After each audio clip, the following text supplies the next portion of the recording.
We keep hearing that on 15th August 1947, India got freedom after 200 years of British rule. But here's the thing, that's not the full story. And this Independence Day, let's find out the truth.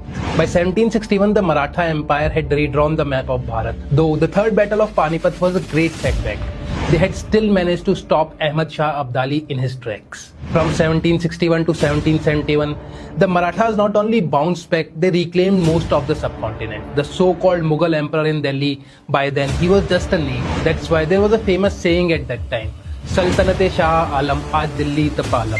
That means they were ruling just on a small area of Delhi and Palam. And when the British took Delhi in 1803, they didn't take it from the Mughals. They took it from the Marathas after the Second Anglo-Maratha War. There were 3 brutal Anglo-Maratha wars, and the Marathas even managed to win one of them. It wasn't until the late 1840s, after defeating the Sikhs, that the British could finally claim control.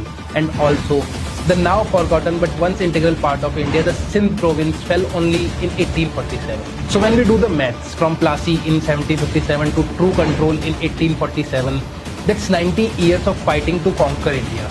Even after that, much of India wasn't under direct British rule. Many dozens of princely states had treaties with the British, which means, in truth, India was never completely defeated. From 1847 to 1947 was 100 years of non-stop resistance. Revolt of 1857, formation of Congress, revolutionaries of Bengal, Ghazar movement of 1913, Home Rule movement, non-cooperation movement, civil disobedience movement, Quit India movement, INA trials, and finally the naval mutiny of 1946.